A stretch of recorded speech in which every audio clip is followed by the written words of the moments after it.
How do we handle issue of disagreement amongst pastors? Because sometimes you hear stories and you're wondering, but these are all pastors. Why can't it you? looks as if this pastor doesn't want anybody to go to this other pastor's church. This pastor is probably spying on this other pastor. How it's turning to like a bit, some things that even we business people. You're only a business. Okay, I mean, it's a lot. Sometimes when I was in Ife, Yeah. there was a guy that came from the village, and they come from the village to help us wash our clothes. Students, so they're always excited because some of us came from Lagos. So there's that disparity of So one day, one of them saw a TV in one room, and the way he shouted, I think that was his first time. Wow. He didn't know when he shouted, "What is?" So I think we also behave like that with our devices, adults. Because this small thing, go on social media and start talking. Any small thing you're posting on your DP, all your life is on DP. Any small thing on your DP. Yeah. I think there's a lot of immaturity there. Just a phone, because you have access to Instagram, any small thing you are doing, anything about your life, you give out to a child today, everybody must see it tomorrow on social media. Let's show some. It's everything we be like they say in Yoruba land. You don't put all your rags or whatever clothes for everybody to see. So I think lack of maturity is there. Me, I will always advocate scriptural pattern. If I have in any forum, if you have not done that, then your motive is wrong. Scripture says, if you hurt me, what do? I come to talk to you, right? If I can't talk to you, then I should keep quiet. So if I talk to you and then it's not working, I get two other people. And then I talk to you. If that doesn't now work, then the church, not necessarily the public. But if at all you have to now come to the public, then let us know that I called this pastor and I met with him 2 times, and he's still saying that blah, blah, blah, blah, blah is right. And I remember calling 3 other senior, you even say that thing, and people understand that, okay. That's amongst pastors now. Oh, yes. I mean, and it's not, that's the pattern and it works.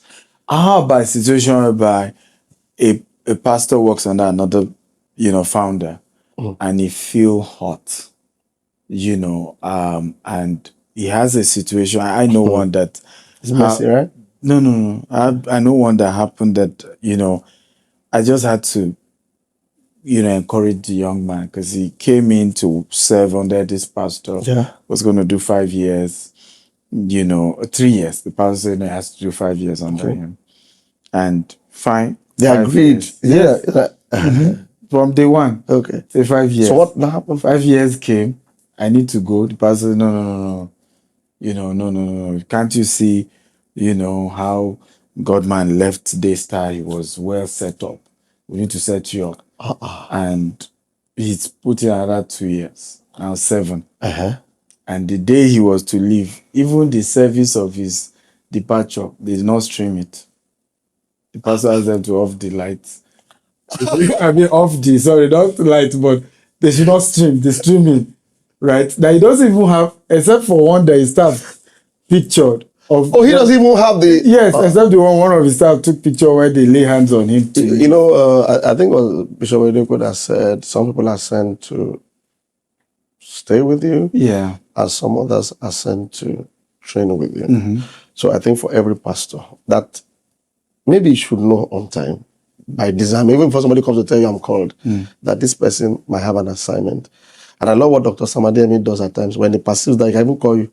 Haven't you heard? That because you felt that person has an assignment. So I won't lie to you. As leaders, everybody battles their insecurities. And it's at various levels. If it's very toxic, it's unfortunate. It's insecurity. Because somebody's going to serve with you. When somebody's going to even start a church, I even feel for the person now. Yes, it's tough. It's a tough work. I'm telling you, if I thought I'm telling you to even stay, is that I'm afraid for you. Yes. Because it's not easy. It's not easy at all. I'm feeling for the person. Yes. There's a lot of work. Especially want to succeed. Yes. It's a lot of work. So I feel that insecurity affects people. And it's still the cultural thing where you are like, you don't want other persons to rise. Yeah. And I think my joy is to see somebody serve under me and then rise. Yes. I think it's a plus. It's like the Saul syndrome, with David in scriptures, where Saul, I use the example of that Saul and Pharaoh.